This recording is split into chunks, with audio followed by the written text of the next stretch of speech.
don't know when we are leaving.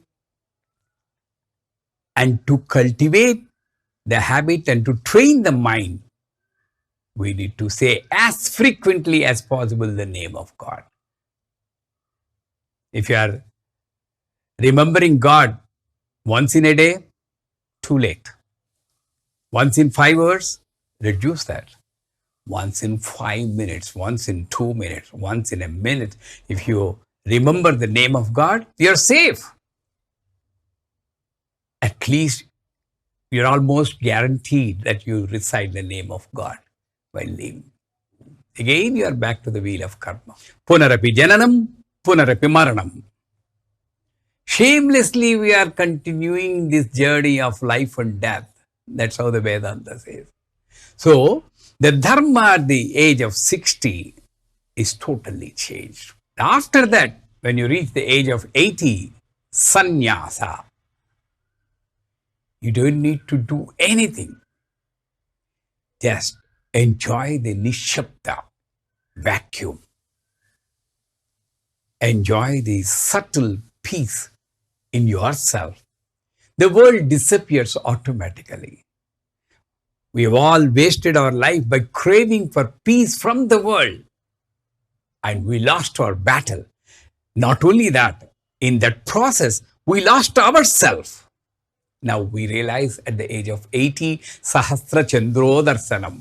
Chandro Darsanam. The one who controls the mind, Chandra. Sahasra Chandro Darshanam. That person must have completed 1,000 Purnimas, full moon. What is the meaning? At least now I realize that the subtle peace is in. And to get that, I don't need to do anything. Be silent. Enu beda, sumne iru. That lesson to learn, you have done so many actions till 80. So this, in a nutshell, is the dharma for the entire life. But here comes the strange thing. After having said all these dharmas, the ultimate dharma is monodharma. In situations where the gut feeling says something else, other than the dharmas prescribed in the text, in every place, Ramayana, Mahabharata, Mahabhagavata, everywhere this monodharmam is coming. But how to distinguish between monodharma and mind? Mind also very mischievous. Sometimes I get a thought in the mind and then say, hey, it's a monodharma.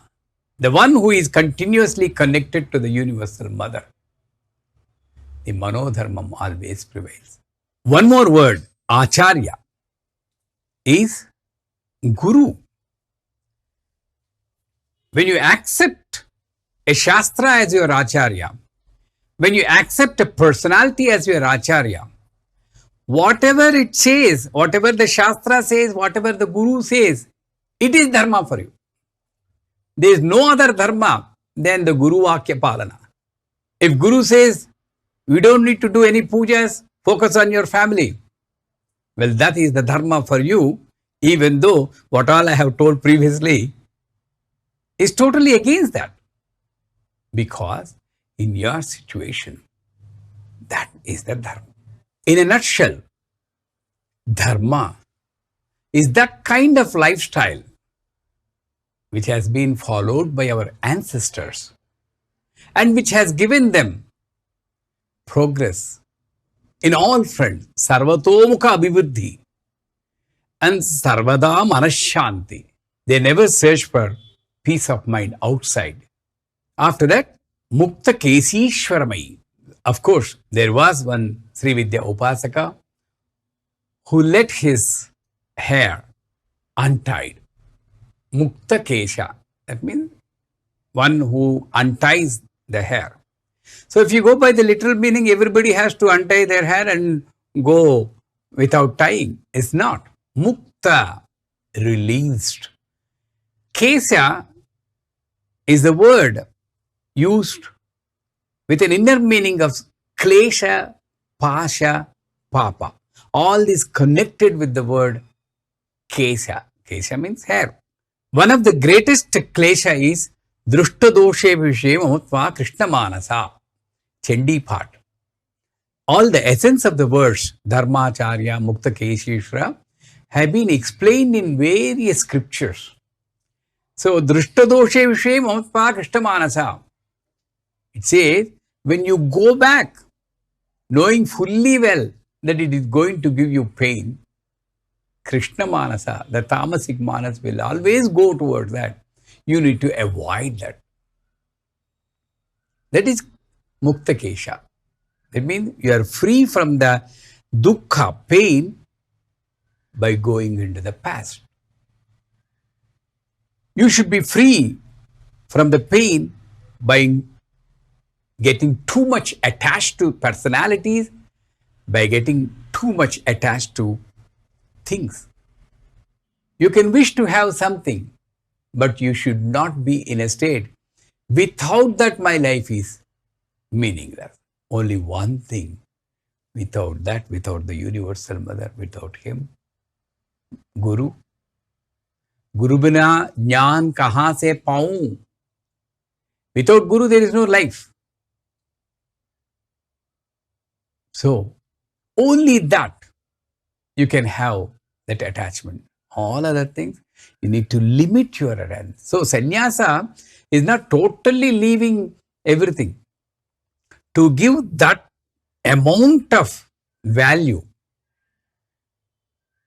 to a particular personality or a thing or a situation as it is just necessary to lead a happy life. Anything an ounce more than that, an inch more than that, it will cause you trouble. The one who knows this balance, Samavarti, Vishnu's name, Yama's name, all the gods' name is Samavarti. The balance is Mukta Kesha. That is why our grandmothers used to say for the girls, don't let your hair loose. Why did they say? Don't let the klesha, dukkha, which is represented by the hair, if you let it loose, affect your life. Tie it. Actually, Mukta Kesha is letting it loose. Here, if you go to the inner meaning, tie it with a feeling that I'm going to tie down all the pasas which cause me kleshas. As simple as that. So, the one who gives you strength, who gives you knowledge to understand those aspects which cause you klesha in your life is Mukta Keshi Shramai. And she gives you strength to come out of that also. It's very difficult to come out of the passions from a personality, from a thing. It's very, very difficult. Next, Deepakala Nathamai. In Prana Pratishtha of an icon or yantra, we invoke 99 kalas. Kala means energy. Without kala, I may walk, I may talk. Without the bhava, if I talk, I say, I'm very happy. How do you feel that? My life is also same without kala.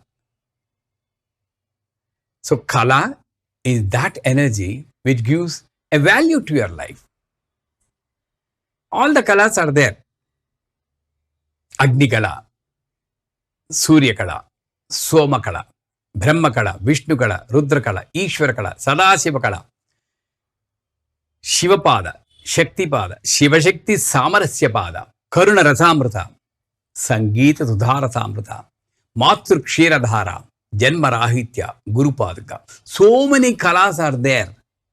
We invoke them in the icon, but we forgot to realize them in ourselves. I'm not using the word invoke them. There you invoke. Here you realize that the kalas are there. Deepa kala. Deepa means light, lamp. But what is the importance of Deepa in Vedanta? There are two things, Prakasha, Vimarsha. Deepa is known by the light first. How do you know that there is a lamp in a room? By the light coming from the lamp. From the prakasha, you know that there is a lamp there. So what is more important is not the form. More important is the prakasha, the character, the abha, prabha. So you should be known by your character to yourself, to the world around you. How many people have seen Gandhiji? How many people have seen Ramakrishna Paramahansa? They are not with us. Many children who never seen them also know about them. How do they know? Deepakala. The wonderful radiance coming out of their life history. Achandrarka, as long as Surya and Chandra are there, they will be known. You may be wondering why I have included Gandhiji with Ramakrishna Paramahansa.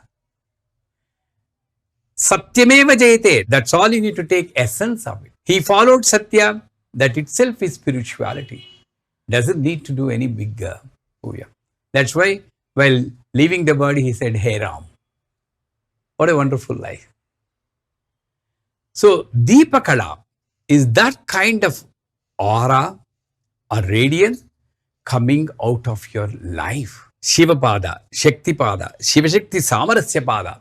These are the kalas I need to experience in my thoughts.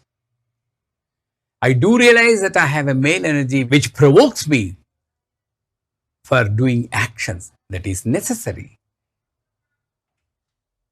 which gives me some subtle ego also, which is also necessary, ego to live life. But at the same time, I also realize that I have a Shaktipada, a feet of mother, which reminds me of my unconditional love. That's why I always define love as unconditional, universal, abundant, everlasting. Check your love. If it is satisfying all the four conditions, then you are mother.